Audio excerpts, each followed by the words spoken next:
तो अब तक हम लोगों ने ये पढ़ा कि इंडिया के इंडिपेंडेंस के बाद इंडियन पार्टीशन इनटू इंडिया और पाकिस्तान और भी अदर प्रिंसली स्टेट्स थे जो आज़ाद हो रहे थे, जिस पर ब्रिटिश की जो पैरामाउंटेसी थी वो खत्म हो रही थी। ठीक है। तो सरदार वल्लभ भाई पटेल ने अपना पूरा कंट्रीब्यूशन दिया और इनको रीऑर्गेनाइज करवाया। जब इन्होंने रीऑर्गेनाइज इनको कंसोलिडेट करवाया और मर्ज करवाया। ठीक है। अब भारत जो है वो पूरी तरीके से रीऑर्गेनाइज था और भारत जो है वो पूरी तरीके से इंटीग्रेटेड था। लेकिन इसके अलावा जब ये फुल इंटीग्रेशन हुआ तो एक नई तरह की प्रॉब्लम आ गई कि भाई कुछ क्षेत्रों से एक लिंग्विस्टिक स्टेट की डिमांड शुरू हो गया, खास करके मद्रास के क्षेत्र पर, स्पेशली जी आंध्र प्रदेश में। आंध्र प्रदेश यानी कि तेलुगु भाषी क्षेत्र जो है आंध्रा, उसकी डिमांड जो है उसको तूल पकड़ने लगा। इसका मतलब ये था कि जब हम फुल इंडिया देख रहे थे, जब पूरा India consolidation of princely states हो गया और India as a whole Indian British provinces और प्रिंसली स्टेट्स मिल गए और पूरा भारत बन गया, तो फिर ये हुआ कि कुछ ऐसे क्षेत्र, खास करके साउथ इंडिया में तेलुगु क्षेत्र, वो जो थे वो एक सेपरेट स्टेट की डिमांड कर रहे थे on the basis of linguistic lines. और ऐसे कई और क्षेत्र भी थे जो, जैसे गुजराती बोलने वाले गुजरात की डिमांड कर रहे थे, मराठी बोलने वाले महाराष्ट्र की डिमांड कर रहे थे। तो इस चीज को जवाहरलाल नेहरू ने कभी भी तूल नहीं दिया। जवाहरलाल नेहरू जी को ये डर था कि अभी अभी हम 1947 में आजाद हुए हैं, 15 अगस्त को 200 साल की हमारी आजादी की लड़ाई लड़ी गई है। अब हम ये नहीं चाहते हैं कि लिंग्विस्टिक लाइन पर स्टेट को बनाया जाए, क्योंकि हमने आजादी के साथ रिलीजियस लाइंस के बेसिस पर पार्टीशन देख लिया है। तो हम ये नहीं चाहते हैं कि अब लिंग्विस्टिक नेशनलिज्म क्रिएट हो जाए, क्योंकि अगर लिंग्विस्टिक बेसिस पर स्टेट्स बनाए जाएंगे तो हो सकता है कि लिंग्विस्टिक नेशनलिज्म शुरू हो जाए और देश के टुकड़े टुकड़े हो जाए। ऑलरेडी रिलीजन के बेसिस पर हमने दो भाग देख लिया है भारत का। अब ये जो अलग अलग स्टेट्स की डिमांड हो रही है on the basis of language, तो ऐसे तो भारत में कई लैंग्वेज हैं। मैथिली बोलने वाले अलग हैं, भोजपुरी बोलने वाले अलग हैं, मगही बोलने वाले अलग हैं। तो ऐसे तो अगर हम लोग लैंग्वेज के बेसिस पे स्टेट बनाने लगे तो भाई साहब हजारों स्टेट हो जाएंगे भारत में। भारत के तो टुकड़े टुकड़े हो जाएंगे। तो नेहरू जी इस चीज के बहुत पक्ष में नहीं थे। लेकिन वहां पर तेलुगु स्टेट की डिमांड मद्रास प्रोविंसेस में बहुत तेजी से अपना जो है वो तूल ले रहा था। अब before I move towards state reorganisation, 1947 1948 के भारत में स्टेट की क्या कंडीशन है वो जरा देख लेते हैं। 1947 1948 में स्टेट्स को 4 कैटेगरी में बांटा गया था, मुख्यतः 3 कैटेगरी आप कह सकते हैं। एक वो स्टेट था जो बड़े स्टेट्स थे जो ब्रिटिश के सब जमाने से चलते आ रहे, जैसे UP, Madhya Pradesh, United provinces, बड़े बड़े स्टेट्स। दूसरे वो स्टेट्स थे जो पहले बड़े राजा राजवाड़ा वाले थे, जैसे कि जम्मू कश्मीर, त्रैवनकोर, हैदराबाद। तीसरे वो स्टेट्स थे जो राजे रजवाड़े वाले थे लेकिन छोटे स्टेट्स थे, जैसे कि जूनागढ़, जैसे कि भोपाल, जैसे पेक्सू स्टेट्स। तो ये सब छोटे छोटे राज्य थे, पेक्सू बड़े में आता था। तो बेसिकली उस समय में 3 कैटेगरी ऑफ स्टेट्स हुआ करते थे।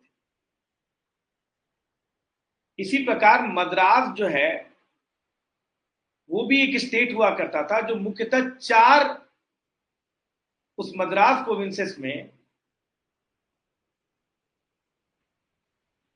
चार मेजर लैंग्वेज बोलने वाले लोग रहते थे, तेलुगु, तमिल, कन्नड़ और मलयालम।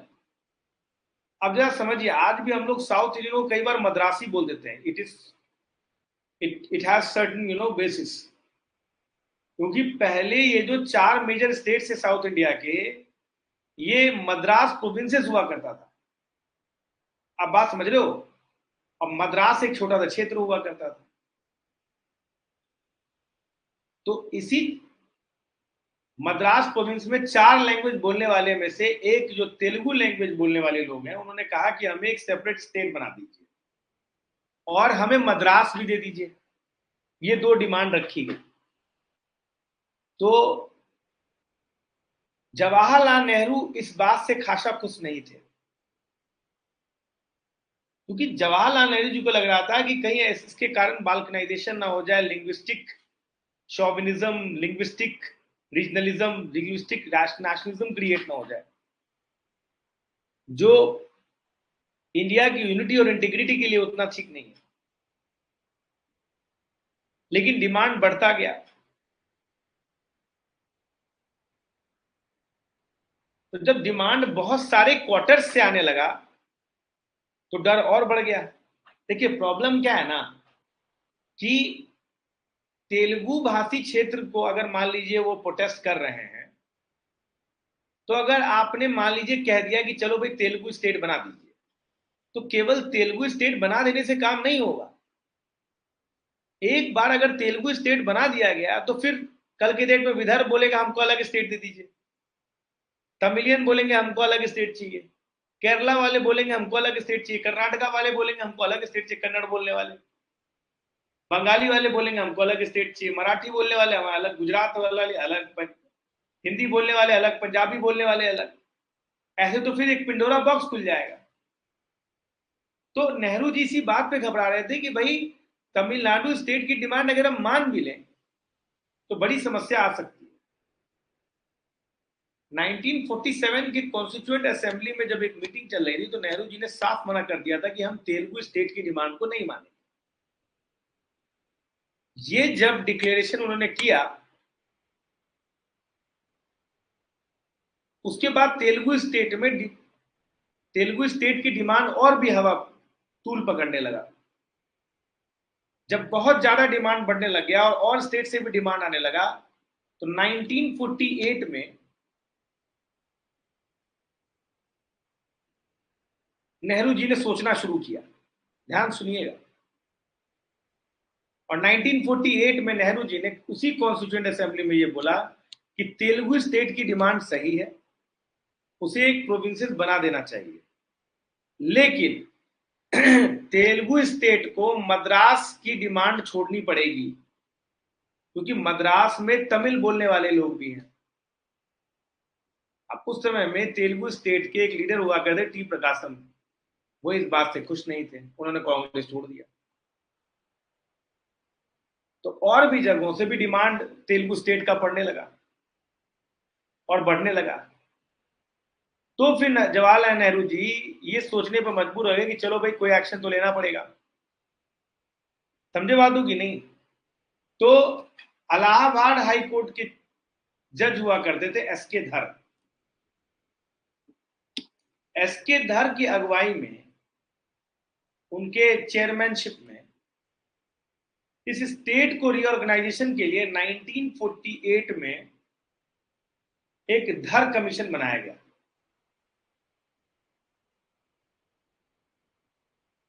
धर कमीशन के अंदर एसके धर को कहा गया, जवाहरलाल नेहरू जी ने कहा कि जरा देखिए तो कि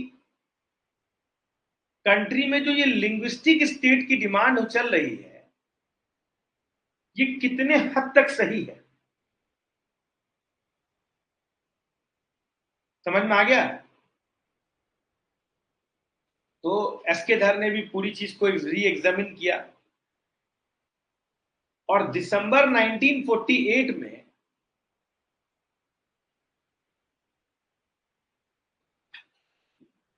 समझ में आ रहा है कि नहीं? दिसंबर 1948 में एसके धर ने अपना रिकमेंडेशन दिया और ये कहा कि ऐसा है, लिंग्विस्टिक स्टेट की डिमांड एकदम गलत है। इनफैक्ट स्टेट रीऑर्गेनाइजेशन की डिमांड ही अपने आप में गलत है। हमको अगर कोई भी स्टेट बनाना है तो उसकी इकोनॉमिक वायबिलिटी देखनी चाहिए कि वो स्टेट अपने आप में इकोनॉमिकली वायबल है कि नहीं।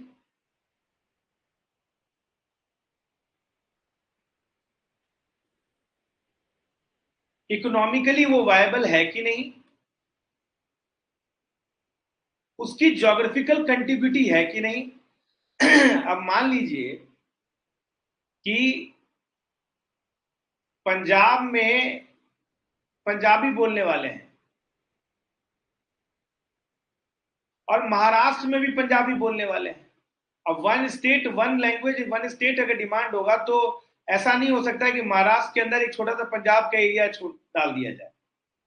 पंजाब के अंदर वही एरियाज आएंगे जो पंजाब से सटे हुए होंगे। तो इसका मतलब इन्होंने कहा कि भाई हिस्टोरिकल ज्योग्राफिकल इकोनॉमिक कंसिडरेशन के बेसिस पर ही स्टेट बनाया जा सकता है, लिंग्विस्टिक बेसिस तो नहीं सही है। इन्होंने कहा कि वन स्टेट वन लैंग्वेज की डिमांड हम नहीं उतना मान सकते, बेहतर होगा कि हिस्टोरिकल ज्योग्राफिकल इकोनॉमिक फैक्टर पे। इनफैक्ट लिंग्विस्टिक बेसिस पर स्टेट बनाने की डिमांड को धर कमीशन ने मना कर दिया। अब जब धर कमीशन आया तो बवाल बढ़ गया कि भैया ये तो तेलुगु बोलने वालों ने और नौटंकी कर दिया कि भाई ये क्या बात चल रहा है, हमको स्टेट की डिमांड मिली नहीं। तो जवाहरलाल नेहरू जी ने कहा कि रुको, अब लगता है हमें खुद बैठना पड़ेगा। दिसंबर 1948 में जवाहरलाल नेहरू, वल्लभ भाई पटेल और पट्टाभी सीतारामैया, जिसको हम लोग बोलते हैं जेवीपी कमेटी,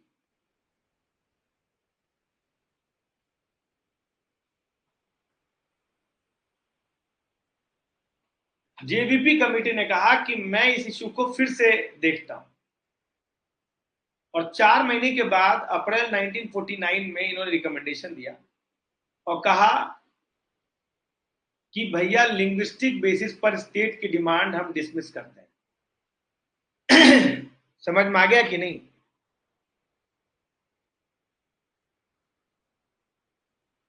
लिंग्विस्टिक बेसिस पर स्टेट की डिमांड हम जो है वो डिसमिस करते हैं। समझे?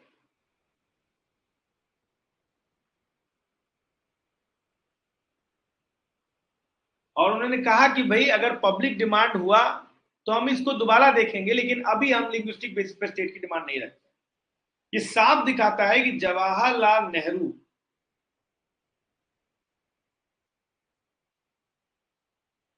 एक जवाहरलाल नेहरू लिंग्विस्टिक स्टेट की डिमांड अपनी नहीं रखना चाहते थे। लिंग्विस्टिक स्टेट की डिमांड नहीं रखना चाहते थे। उन्हें लग रहा था कि बाद में कहीं लैंग्वेज के बेसिस पर स्टेट पूरा इंडिया बाल्कनाइज ना हो जाए। देखिए डर है अभी। 15 अगस्त 1947, 15 अगस्त 1947 को आप आजाद हुए हैं। आजादी के साल भर भी ठीक से नहीं हुआ है और आप ये कंसीडर कर रहे हैं कि हम लिंग्विस्टिक बेसिस पर स्टेट बनाए कि नहीं, जबकि आपको पता है कि रिलीजन के लाइन पर आप ऑलरेडी 2 पार्ट में इंडिया बढ़ चुका है। तो वो गम अभी भी भरा नहीं है। आज हम ये बात कर सकते हैं कि एक सेपरेट स्टेट पर लैंग्वेज के बेसिस से बनाया जाए, क्योंकि हमने अच्छा खासा टाइम समय बिता लिया है। लेकिन उस समय तो तुरंत पार्टीशन हुआ था, तो ये डर बना हुआ था कि कहीं हम अगर लैंग्वेज के बीच पे स्टेट बना दें और कहीं ऐसा ना हो जाए कि एक पिंडोरा बॉक्स खुल जाए और फिर धीमे धीमे ये स्टेट्स अपने आप को अलग करने की भी बात करने लग गए। तो ये एक समस्या सामने आ गया। जब अप्रैल 1949 में इन्होंने अपना रिकमेंडेशन दे दिया, तो फिर इस रिकमेंडेशन के अगेंस्ट बवाल शुरू हो गया फिर से तेलुगु स्टेट में। अब आते हैं हम लोग 2 साल बाद 1951 में। तो 1951 में जनरल इलेक्शन चल रहा था, पहला इलेक्शन लोकसभा। जवाहरलाल नेहरू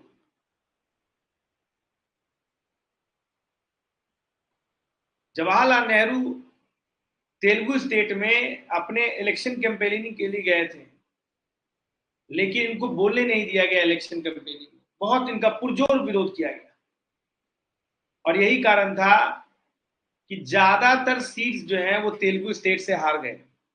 मतलब 143 सीट्स था तेलुगु स्टेट में, उसमें मात्र इनको 43 ही सीट्स मिला कांग्रेस में।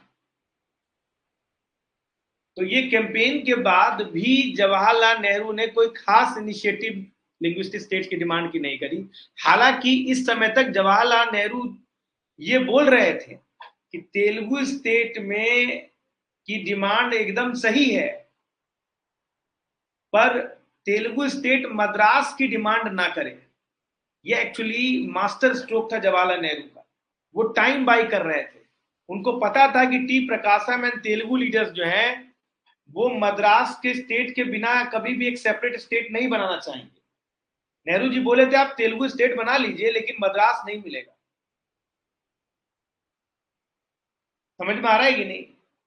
तो बिना मद्रास के तेलुगु स्टेट, तेलुगु बोलने वाले लोग तेलुगु स्टेट नहीं चाहेंगे। तो उनको मालूम था कि फिर इस तरीके तेलुगु स्टेट बनेगा ही नहीं। ऊपर से तमिलनाडु के उस समय के चीफ मिनिस्टर जो हुआ करते थे श्री राजगोपालाचारी, उन्होंने कई बार लेटर में लिखकर जवाहरलाल नेहरू जी को कहा कि भाई मद्रास किसी भी हाल में तेलुगु स्टेट में नहीं जाना चाहिए, क्योंकि इसमें तमिल स्पीकिंग पीपल है।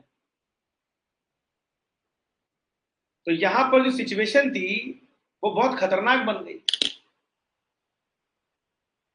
तो 1951 में इलेक्शन हारने के बावजूद जवाहरलाल नेहरू 1952 तक आते आते अपने पोजीशन पे एडामेंट थे कि भाई कुछ भी हो जाए, तेलुगु स्टेट बनेगा बने, लेकिन मद्रास अलग नहीं होना चाहिए, मद्रास में नहीं जाना चाहिए। और 52 आते आते तो तेलुगु स्टेट की डिमांड भी धीमी पड़ गई। ये देखते हुए 1953 में एक आदमी हुआ करते थे पुट्टी श्रीरामुलु। उन्होंने कसम खा लिया भाई कि जब तक तेलुगु स्टेट नहीं बनेगा, पुट्टी श्रीरामुलु ने क्या कसम खा लिया कि कि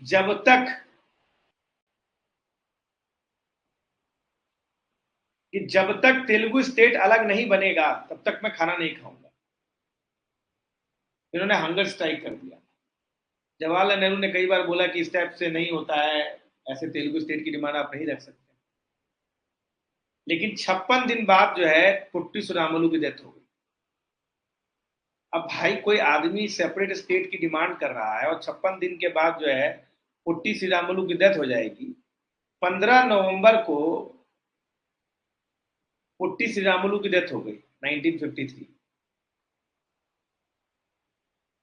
और 17 नवंबर को 1953 को तेलुगु स्टेट जो है एक सेपरेट बना दिया गया आंध्र प्रदेश के नाम।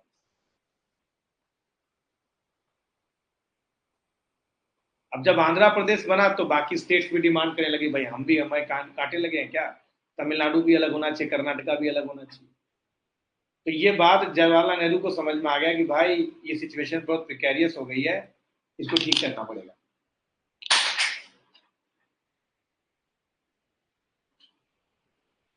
समझे?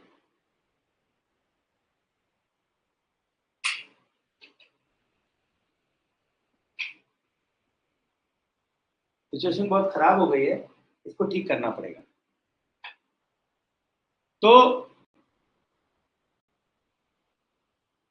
तो फिर सोचा कि भाई जब इतने जगह से स्टेट्स की डिमांड आ रही है तो क्यों ना एक स्टेट रीऑर्गेनाइजेशन कमीशन स्टैब्लिश कर दिया जाए। उसको ये जिम्मेदारी दी जाए कि आप जगह जगह पर जाकर इंटरव्यू लेकर लोगों से पूछकर आप ये जानने की कोशिश कीजिए कि क्या लिंग्विस्टिक स्टेट की डिमांड कितने हद तक सही है, क्या ये सही भी है कि नहीं सही है। दिस स्टेट रिऑर्गेनाइजेशन कमीशन, इसको दिसंबर 22 1953 को स्टैब्लिश किया गया। उसके जो हेड थे उनका नाम था फजल अली, इसीलिए इसका नाम फजल अली कमीशन भी कहा जाता है। इनके जो बाकी के दो मेंबर थे, के एम पानिक और एच एन कुंजरू, ये दो मेंबर थे, यानी 3 मेंबर कमेटी थी। अब ये कमीशन ने क्या किया,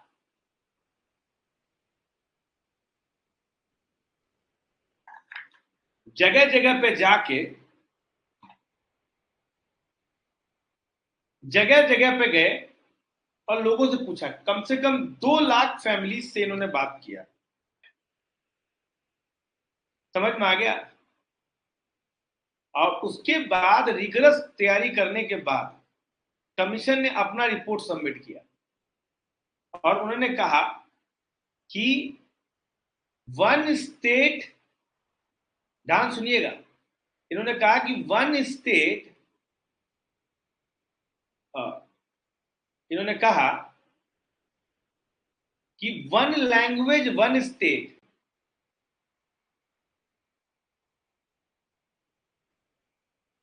ये पॉसिबल नहीं है, इसको नहीं होना चाहिए। इससे क्या होगा कि भारत में बहुत सारी लैंग्वेज हैं, भारत का बाल्कनाइजेशन हो जाए।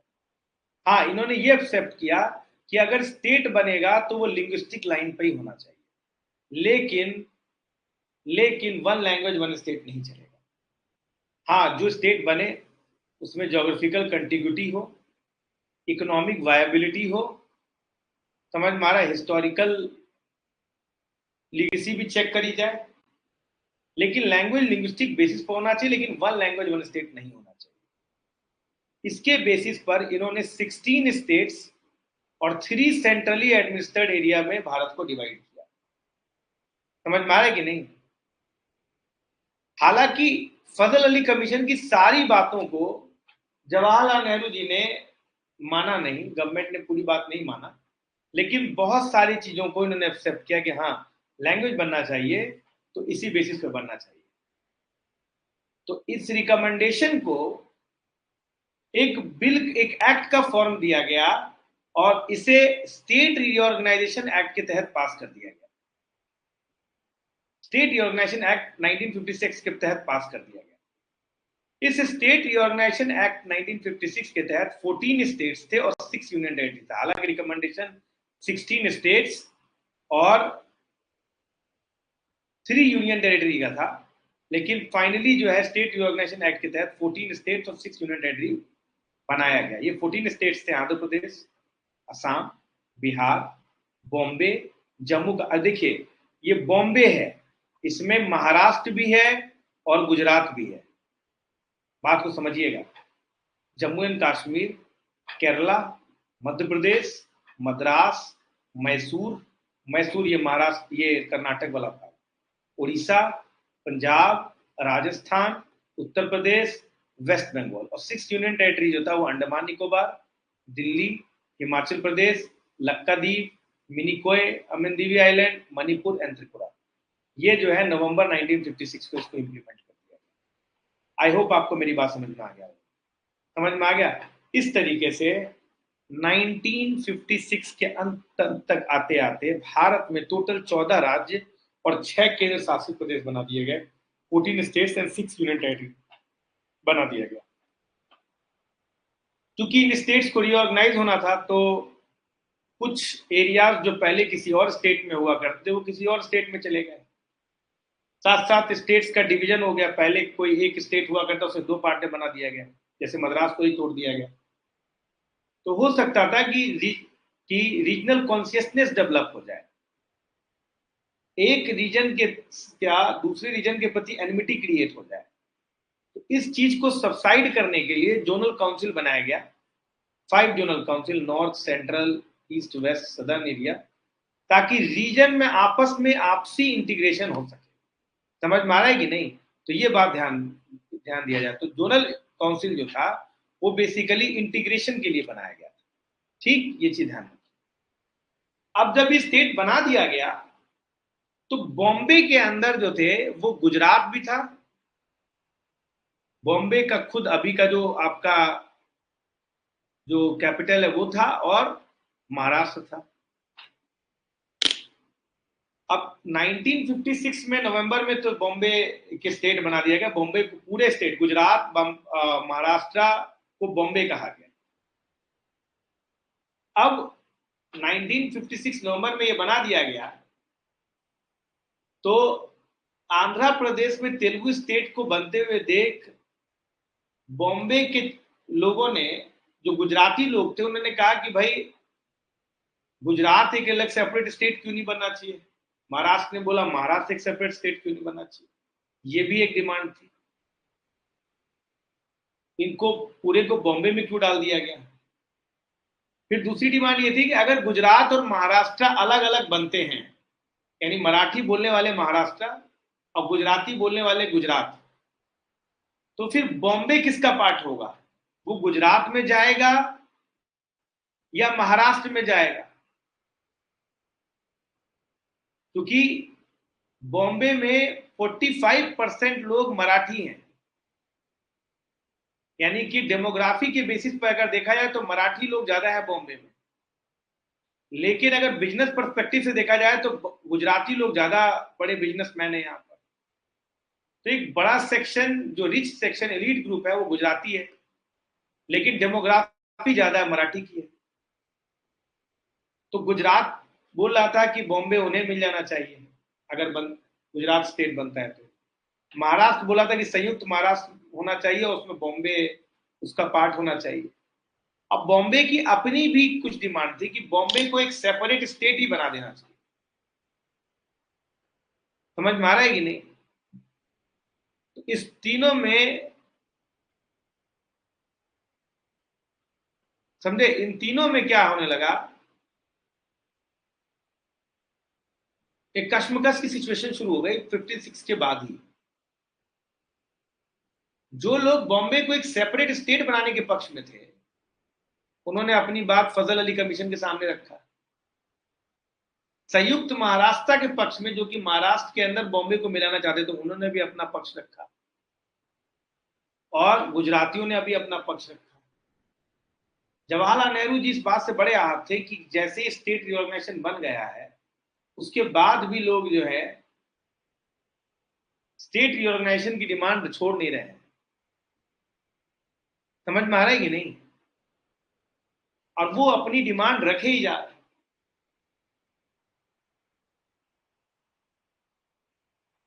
आप बात समझ रहे हो कि नहीं। लेकिन जब ये एगिटेशन बहुत ज्यादा बढ़ने लगा बॉम्बे स्टेट में, तो फिर गुजरात 1960 तक आते आते गुजरात को एक अलग स्टेट का दर्जा दे दिया गया, महाराष्ट्र को एक अलग स्टेट का दर्जा दे दिया गया, और बॉम्बे को एक ज्वाइंट कैपिटल बनाया गया गुजरात और महाराष्ट्र के साथ, और बॉम्बे को यूनियन टेरिटरी बना दिया गया 5 सालों के लिए। बाद में बॉम्बे जो है वो महाराष्ट्र का पार्ट बन गया। इस प्रकार दो अलग अलग, बॉम्बे से गुजरात और महाराष्ट्र निकले, तो टोटल पहले 14 स्टेट थे। अब बॉम्बे डिवॉल्व हो गया और गुजरात और महाराष्ट्र हो गया, तो टोटल अब कितने स्टेट हो गए, 15 स्टेट। तो 1960 तक 15 स्टेट हो गए। अब क्या हुआ कि नॉर्थ ईस्ट में जो नागा ट्राइब है, देवर वेरी डोमिनेंट। वो हमेशा ग्रेटर नागालैंड की डिमांड रखते थे, और वो अपने आप को इंडिपेंडेंट भी करना चाहते थे।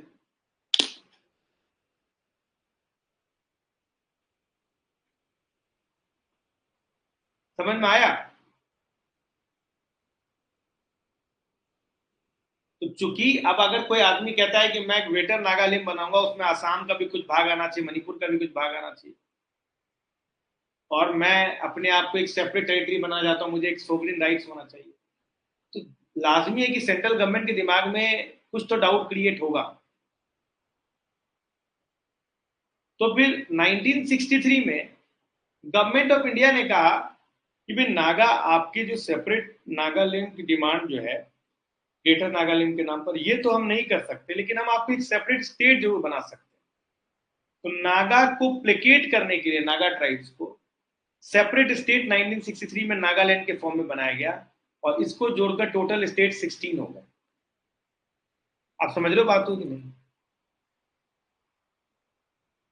फिर 1966 तक आते आते जो एरिया फ्रांस और पोर्टुगीज के अंदर, जैसे गोवा पोर्टुगीज के अंदर था, दामन एंड दीव पोर्टुगीज के अंदर था, माहे, यमन, चंद्रनागर, चंद्रनागर, इसके अलावा कराकेल, ये फ्रांस के अंदर था, इनको इंडिपेंडेंस स्टेटस दिया गया, मतलब इनको हटाया गया और गोवा को पूरी तरीके से इंटीग्रेट कर लिया गया। समझ में आएगी नहीं? इस तरीके से भारत में 2000 आते आते तक तकरीबन तकरीबन 25 स्टेट हो गए। लेकिन भारत 2000 के बाद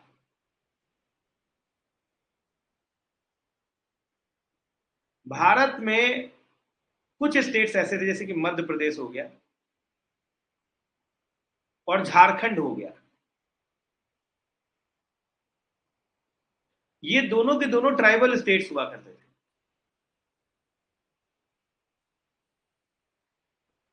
अब बात समझ रहे कि नहीं? अब बात समझ रहे कि नहीं? तो जो ट्राइबल स्टेट्स हुआ करते थे,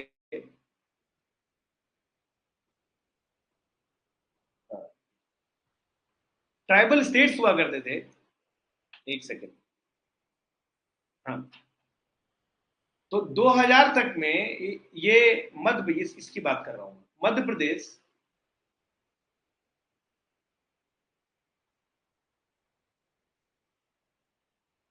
और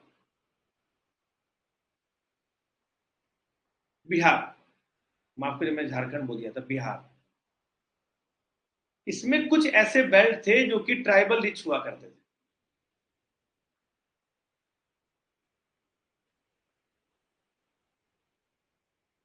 इन ट्राइबल्स को अपना एक सेपरेट स्टेट चाहिए था, खास करके बिहार में झारखंड मुक्ति मोर्चा के नाम पर, और मध्य प्रदेश में।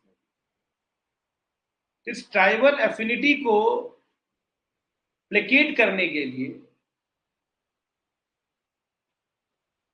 भारत में मध्य प्रदेश से छत्तीसगढ़ को बाहर निकाला गया और बिहार से झारखंड को बाहर निकाला गया, और उत्तर प्रदेश से उत्तराखंड में बाहर निकाला गया। ये बात नवंबर 2000 में किया गया, और इस तरीके से टोटल भारत के 28 स्टेट्स हो गए। समझ में आ गया? और 2013 में तेलंगाना स्टेट को अलग कर दिया गया। एक बात मैं आपको बता देना चाहता हूं कि ये तेलंगाना स्टेट जो था ना, एक सेपरेट स्टेट के फॉर्म में फजल अली कमीशन ने कह दिया।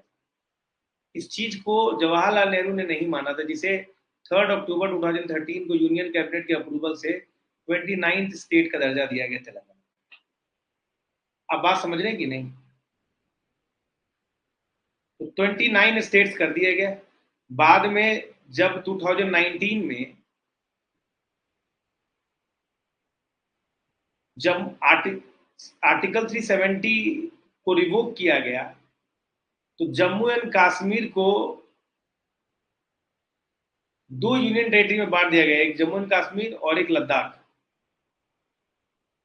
तो इस तरीके से भारत के अभी 28 स्टेट्स हो गए, क्योंकि अब यूनियन टेरिटरी हो गया। Are you getting my point? ये चीज है।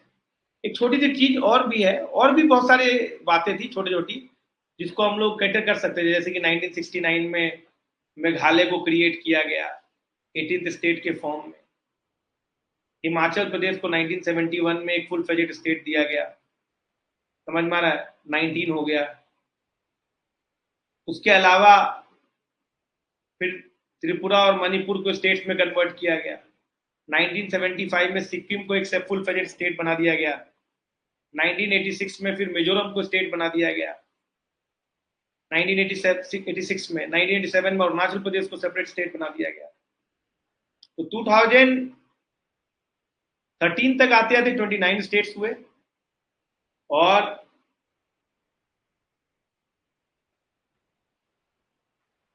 और 2019 में जम्मू कश्मीर को डिवॉल्व करने के बाद, यानी कि यूनियन टेरिटरी बनाने के बाद 28 स्टेट्स हो गए। अब आपसे एक सवाल यूपीएससी मेन से पूछा जा सकता है, जिसका आंसर आपको खुद देना है। कह रहे हैं कि सर ये लोग सेपरेट स्टेट की डिमांड क्यों कर रहे हैं? सर ये लोग अपने सेपरेट स्टेट की डिमांड इसीलिए कर रहे हैं क्योंकि जो घर में दो बेटे होते हैं ना सर, तो ये तभी तक जुड़े रहते हैं जब तक इनको एक दूसरे की जरूरत रहती है और पिताजी जीवित रहते हैं। जब पिताजी कमजोर होने लग जाते हैं, मृत्यु हो जाती है, तो इन दोनों बेटों को अलग होने में समय नहीं लगता। ये तो खैर मैंने आपको लाइटर नोट में कहा।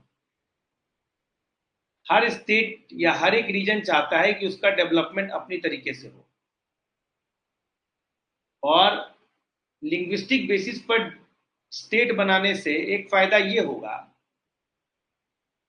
कि उस लैंग्वेज का रिकॉग्निशन नेशनल लेवल पर होगा, और चूंकि वो लिंग्विस्टिक बेसिस पर स्टेट बनाया गया है तो एक ही लैंग्वेज के बोलने वाले लोग हैं, तो वो रीजन भी डेवलप होगा, उसे वो अपने तरीके से डेवलप करेंगे, अपने रीजनल डिमांड को अपने साथ अपने सामने रख पाएंगे, इसीलिए वो स्टेट पर रखा गया।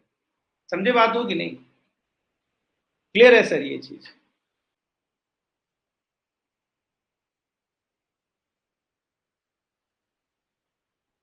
हम्म। अब इसी के साथ एक और चीज शुरू होता है, ऑफिशियल लैंग्वेज का इशू। ऑफिशियल लैंग्वेज का इशू देखिए, भारत में कई लैंग्वेजेस हैं, समझ में आ रहा है कि नहीं? आपको पता चलेगा कि अगर मैं इंडिया का मैप बनाऊं,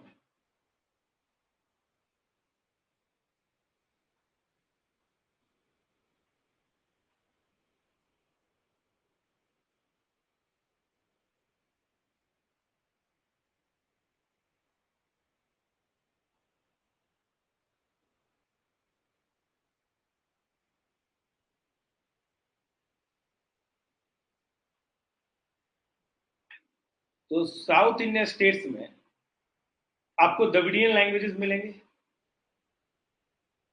द्रविडियन लैंग्वेजेस में एक लैंग्वेज है आपका तमिल, एक लैंग्वेज है आपका तेलुगु, एक लैंग्वेज है आपका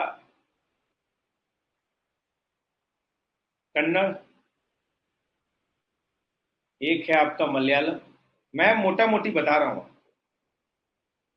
नॉर्थ में आपको जो लैंग्वेजेस मिलेंगे वो इंडो यूरोपियन लैंग्वेजेस मिलेंगे, जैसे कि गुजराती, जैसे कि राजस्थानी, जैसे कि हिंदी, ठीक है, डोगरी, पंजाबी। यहाँ ये एक इंडो यूरोपियन लैंग्वेज फैमिली का है। फिर एक मोंगोलाइड लैंग्वेज मिलेगा आपको, गाड़ो खासी जंतिया का अपना लैंग्वेज मिलेगा, मणिपुरी मिलेगा, ठीक है, मेघालय का लैंग्वेज अपना मिलेगा, असमी मिलेगा, बोडो मिलेगा।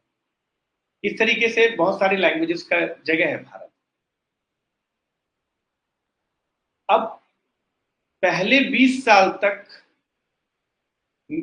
इंडिपेंडेंट इंडिया में लैंग्वेज प्रॉब्लम एक डिसाइसिव इशू रहा है। समझ में आ गया कि नहीं? ठीक है, और ये कहीं ना कहीं भारत की पॉलिटिकल और कल्चरल यूनिटी के लिए खतरा भी रहा है। ये बात आप मान के रखिए। देखिए, बात को पहले समझने की कोशिश कीजिए। जब भारत आजाद हुआ उस समय में नॉर्मली जो लैंग्वेज बोला गया था वो कि इंग्लिश बोली जाएगी, और धीमे धीमे हमें हिंदी अडॉप्ट करना है। समझ में आया कि नहीं? अब नॉर्थ इंडियन पीपल को लगा कि ज्यादातर लैंग्वेज जो बोला जा रहा है नॉर्थ इंडिया में, और ज्यादातर भारत में अगर एक कोई लैंग्वेज बोला जाए तो वो हिंदी नजर आता है। इसीलिए समय के साथ हिंदी को नेशनल लैंग्वेज बना दिया जाए। अब मेरी बात को जरा समझिए, मैं ये इशू को कल जरा सा डिटेल से ले जाऊंगा। पहले मैं आपको ना मेन मुद्दों के बारे में बता देना चाहता हूँ, समस्या क्या है, कहां पर है। उत्तर भारत के कुछ क्षेत्रों में लगता है कि चूंकि उत्तर भारत में बहुतायत या बहुत सारे जनसंख्या में हिंदी बोली जाती है, तो इसीलिए भारत में मेजोरिटी ऑफ द स्पीकर जो है वो हिंदी स्पीकिंग है।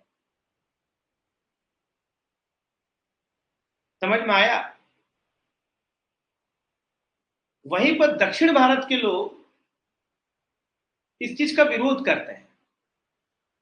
दक्षिण भारत के लोग कहते हैं कि तमिल तो बहुत ही पुराना लैंग्वेज है, हिंदू तो बहुत बाद में आया है, तो हिंदी क्यों? अगर 35 से 40 करोड़ लोग हिंदी बोलते हैं, तो उसके बाद वाले पॉपुलेशन जो है वो नॉन हिंदी स्पीकिंग। और अगर हिंदी कोई ऑफिशियल लैंग्वेज और नेशनल लैंग्वेज बनाया जाता है, there is nothing called national language in India. अगर हिंदी को ऑफिशियल लैंग्वेज बना दिया जाए और मान लो इंग्लिश को हटा दिया जाए फ्यूचर में, तो ये तो हमारे लिए बहुत दिक्कत हो जाएगा, क्योंकि ये तो इम्पोजिशन ऑफ हिंदी ऑनर्स हो जाएगा। अब देखिए प्रॉब्लम क्या है नॉन हिंदी स्पीकिंग लोगों को सामने। अगर मान लीजिए हिंदी का ऑफिशियल लैंग्वेज बना दिया जाता है, तो इसका मतलब कि यूपीएससी एग्जाम अगर आप देंगे तो उसमें इंग्लिश हट जाएगा और हिंदी में ही केवल पेपर होगा। तो ज्यादातर लोग जो यूपीएससी क्लियर करेंगे वो हिंदी स्पीकिंग होंगे, क्योंकि भाई कितना भी कर लोगे, जो बचपन से हिंदी पढ़ते आ रहे हैं और तमिलनाडु का आदमी हिंदी लिखेगा तो उसमें जमीन आसमान का अंतर रहेगा। तो कभी भी ये आदमी क्लियर ही नहीं कर पाएगा तमिलनाडु का, और हमेशा जो है ये बिहार यूपी के लोग क्लियर कर लेंगे। तो नॉन हिंदी स्पीकिंग लोग कहते हैं कि भाई इंग्लिश ही लैंग्वेज रिटेन रहना चाहिए, क्योंकि हमारा तो बहुत पहले से हम लोग इंग्लिश लिखते जा रहे हैं।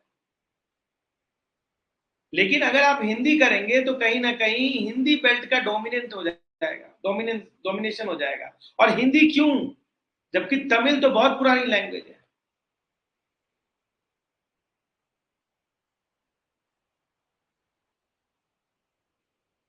समझ में आ रहा है कि नहीं? तो नेशनल लैंग्वेज का इशू नया नहीं था, ये पहले कॉन्स्टिट्यूशन मेकर के सामने भी था। इसीलिए उन्होंने 8 शेड्यूल में बहुत सारे लैंग्वेजेस को डाल दिया कि ये सब मेजर लैंग्वेजेस हैं। लेकिन एक बार जब लैंग्वेज की बात आ गई तो नॉन हिंदी स्पीकिंग लोगों में एक एप्रीहेंशन क्रिएट हो गई, कहीं ऐसा ना हो कि हिंदी हम पे थोप दिया जाए। इसीलिए आज भी आप देखिएगा कि दक्षिण भारत के कई क्षेत्रों में अगर आप हिंदी बोलेंगे तो इसका विरोध होगा। आप देखिएगा आए दिन आपको कई जगह पे वीडियो मिल जाएगा कि हिंदी स्पीकिंग है तो नहीं, यू शुड स्पीक फलाना language, if you are in this state you need to speak regional language.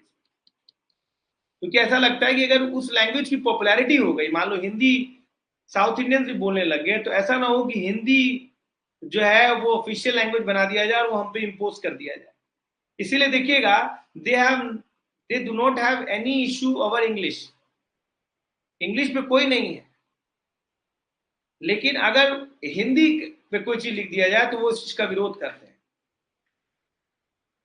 आप समझ रहे हो मैं क्या बताने की कोशिश कर रहा हूं?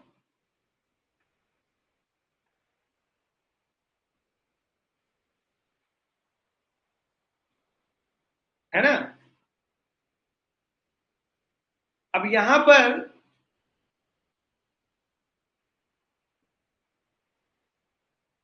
अब देखिए सबसे बड़ी बात है कि इसका एक सोल्यूशन क्यों हो सकता था कि आप हिंदी और इंग्लिश एक कॉमन लैंग्वेज ले लें, और जब स्टेट से इंटरेक्ट करें, या आप आप क्या कर लें कि जितने स्टेट्स हैं उनके लैंग्वेजेस को भी अपना लैंग्वेज मान लें।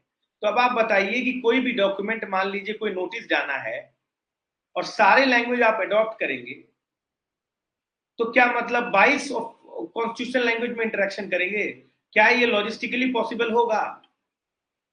या ये हो सकता है कि हिंदी और इंग्लिश जो है आप एक ऑफिशियल, एक सेंट्रल लैंग्वेज मान लें, और जब किसी और स्टेट से आप इंटरेक्ट कर रहे हो तो आप उस लैंग्वेज में कर ले। मान लेते हैं, मैं आपको एक एग्जांपल देता हूं, सपोज सेंट्रल गवर्नमेंट को इंटरेक्ट करना है कर्नाटका से, तो वो हिंदी में भी कर सकते हैं, देखिए ये इंग्लिश में भी कर सकते हैं, लेकिन उनको हिंदी या इंग्लिश में से कोई भी एक लैंग्वेज हो और दूसरा लैंग्वेज जो हो वो कन्नड़ हो, यानी आप उस स्टेट के ऑफिशियल लैंग्वेज से इंटरेक्ट कर सकते हैं।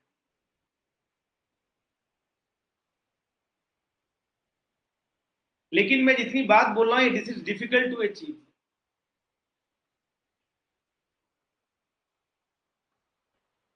बहुत सारे स्टेट्स हैं और उनके अपने अपने लैंग्वेजेस हैं, इसीलिए कम्युनिकेशन पर्पस के लिए आपको कोई ना कोई कॉमन लैंग्वेज लेना पड़ेगा। अब वो हिंदी नहीं हो सकता क्योंकि नॉन हिंदी स्पीकिंग बेल्ट वाले लोग इस चीज को मानेंगे नहीं। इसी चीज को लेकर कॉन्स्टिट्यूएंट असेंबली के अंदर भी हीटेड डिबेट रहा है कि कौन सा लैंग्वेज अडॉप्ट किया जाए।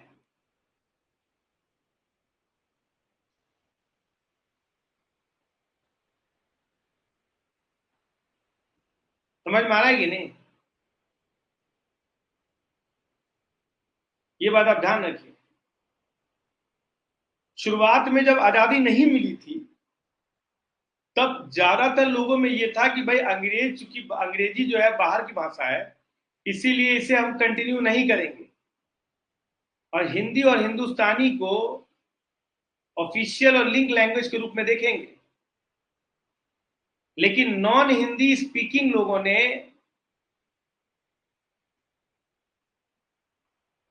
उस समय तो कन्विंस हो गए थे,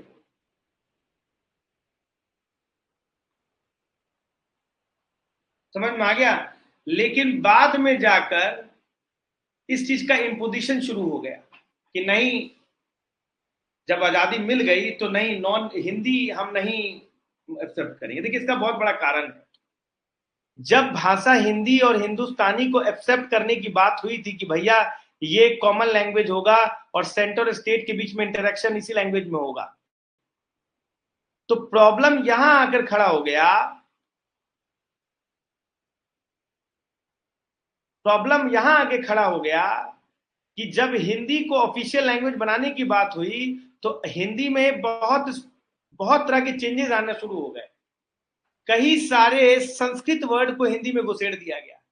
जब ये जब ये हिंदी हिंदुस्तानी लैंग्वेज को ऑफिशियल लैंग्वेज बनाने की बात हुई तो उस समय में हिंदी काफी सिंपल था, लेकिन धीमे धीमे हिंदी में बहुत ज्यादा जो है उसका परिमार्जन किया जाने लगा, उसमें कई तरह के चेंजेस लाए जाने लगे। कई सारे संस्कृताइज्ड वर्ड, संस्कृत वर्ड घुसा दिए गए, जिसके वजह से हिंदी को और टफ बनाने की कोशिश की गई। इससे जो नॉन हिंदी स्पीकिंग लोग थे, जो पहले तो एक्सेप्ट किए थे, बाद में इन्होंने एक्सेप्ट करना बंद किया। इस बात का सबसे बड़ा प्रूफ ये है कि एक बार जवाहरलाल नेहरू जी ने कुछ लेक्चर दिया था, कोई भाषण दिया था, उसका हिंदी में अनुवाद किया गया तो वो ऐसा कर दिया कि बाद में जवाहरलाल नेहरू ने कह दिया भाई ये तो मेरा भाषण ही नहीं है, मैं तो कुछ और ही बोला था, ये तो कुछ और ही बोल रहे हो तुम। इतना ज्यादा बदलाव ला दिया गया। तो जब उसमें सांस्कृतिजाइजेशन घुसाने की कोशिश की गई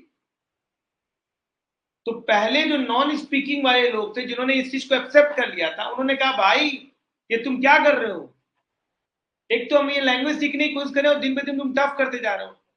ये कहीं ना कहीं नॉर्थ इंडिया में कुछ लोगों की ये चाल थी कि वो हिंदी में एक अपना अपर एज बनाए रखना चाहते थे। यही कारण था कि एक इनसिक्योरिटी की फीलिंग आ गई।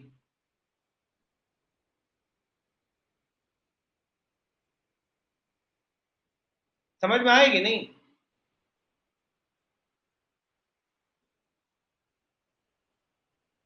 समझ में आया?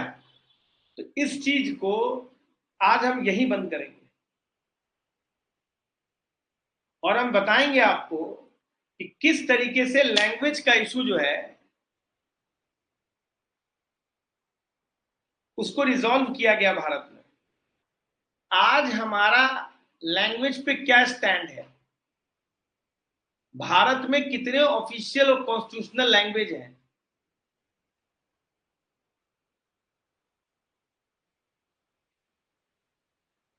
आज भी दक्षिण भारत में लैंग्वेज को लेकर क्या बवाल है। आज भी कई स्टेट्स में, दक्षिण भारत में खास करके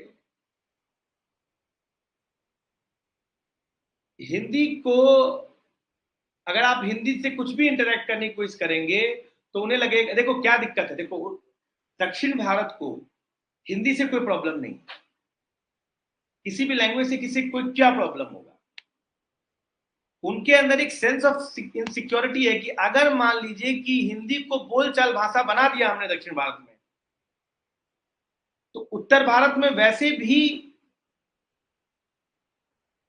जो पॉपुलेशन है वो बहुत ज्यादा है, because of the high fertility rate. तो हिंदी स्पीकिंग उत्तर भारत में ज्यादा लोग हैं, और अगर दक्षिण भारत में भी बोलना दक्षिण मतलब हिंदी भाषा को बढ़ावा दिया जाने लगा, तो फिर धीमे धीमे हिंदी स्पीकिंग बढ़ जाएगा, और फिर जो है हिंदी का डोमिनेंस भी साउथ इंडिया में आने लगेगा। समझ में आ रहा है कि नहीं? ये चीज एक प्रॉब्लम सामने देखने को मिलेगा।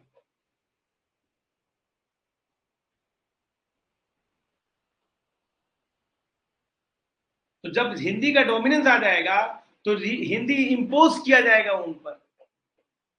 और मैंने यूपीएससी का एक एग्जांपल दिया था कि यूपीएससी में मान लीजिए, देखिए आज अगर हिंदी इंग्लिश दोनों है तो कम से कम पेपर हिंदी और इंग्लिश दोनों में होता है, आप हिंदी इंग्लिश दोनों में लिख सकते हो। लेकिन अगर हिंदी ही एक लैंग्वेज होगा तो इंग्लिश हट जाएगा, तो जो उत्तर भारत के लोग होंगे उन्हें एडवांटेज होगा। अभी तुम देखो कि नॉर्थ इंडिया के लोगों को ऑलरेडी एडवांटेज होता है, क्योंकि पेपर जो होता है वो हिंदी इंग्लिश दोनों में होता है। मान लो कोई क्वेश्चन उन्हें इंग्लिश में समझ में नहीं आया, वो हिंदी देख सकते हैं। लेकिन जो प्योर हार्डकोर तमिलियन है या कन्नड़ भाषी आदमी, जैसे कन्नड़ के अलावा कुछ नहीं आता है, केवल इंग्लिश और कन्नड़ आता है, या केवल हिंदी, केवल इंग्लिश या तमिल आता है, या इंग्लिश या मलयालम आता है, उसके सामने ये बेनिफिट नहीं है कि अगर उसे इंग्लिश समझ में नहीं आया तो वो हिंदी पढ़ ले, क्योंकि उसे हिंदी पढ़ना नहीं आता है। मामले को जरा आप समझिए। मान लीजिए कि आप एसएससी पेपर देने जा रहे हैं और आपके सामने पेपर है, आप यूपीएससी प्रीलिम्स पेपर देने जा रहे हैं, आपके सामने एक तरफ इंग्लिश है एक तरफ हिंदी है, आप इंग्लिश मीडियम के, आपने पढ़ा, आपको समझ में नहीं आया, आपने हिंदी पढ़ लिया, समझ लिया, ये है एडवांटेज। आपको पता नहीं है कि आपको अंग्रेजी में समझ में नहीं आ रहा था।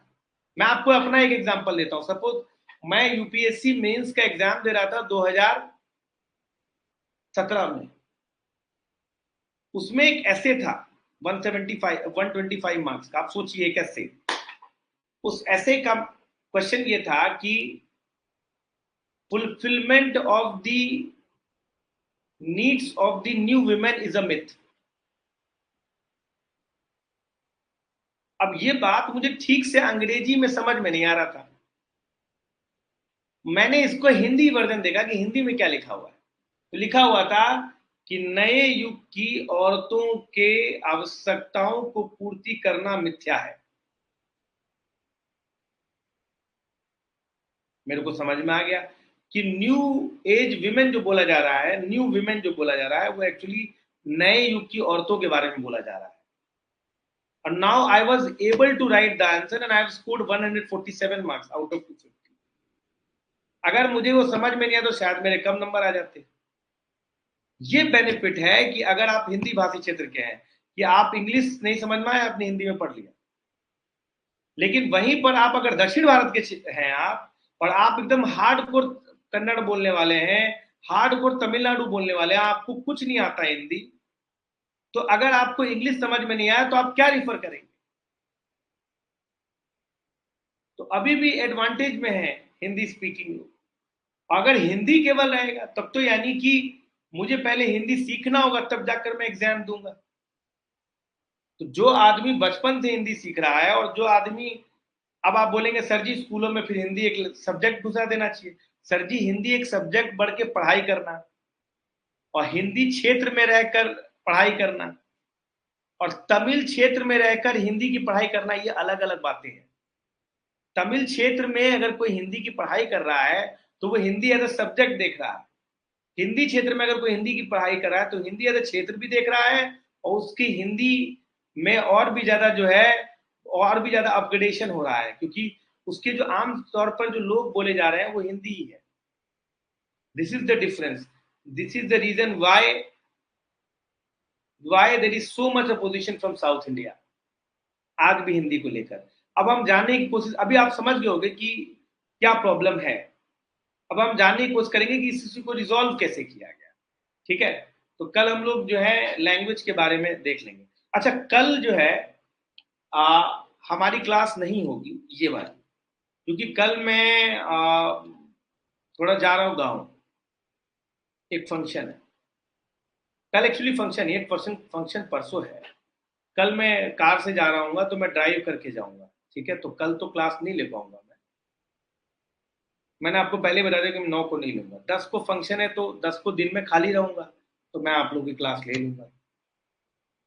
11 को फिर जर्नी कर रहा हूँ तो 11 को नहीं लूंगा, 12 को ले लूंगा. तो 9 और 11 को मैं क्लास नहीं ले पाऊंगा. और आराम आराम से पढ़ते रहिए. ठीक है, और आप देखते रहिए. फिलहाल आपको मैं एक सवाल देता हूं, उस सवाल को जरा आप लिखिए. ठीक है, तो क्वेश्चन सुनिएगा कि discuss the rift between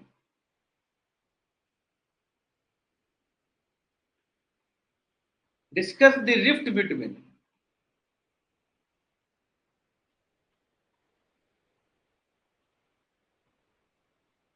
Hindi speaking belt and non-Hindi speaking belt.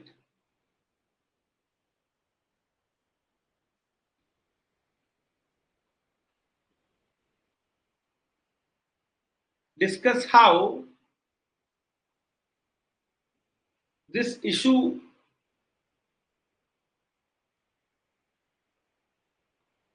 was resolved.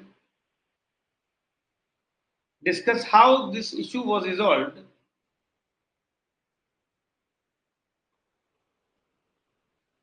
Discuss how this issue was resolved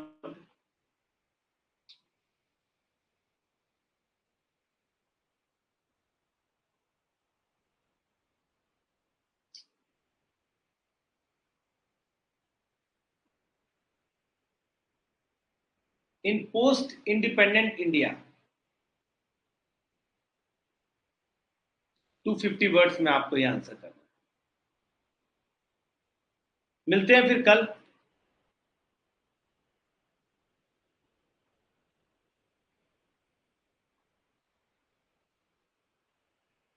कल नहीं, परसों.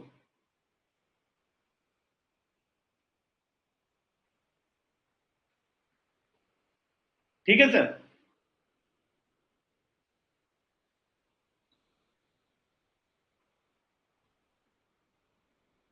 ठीक है सर.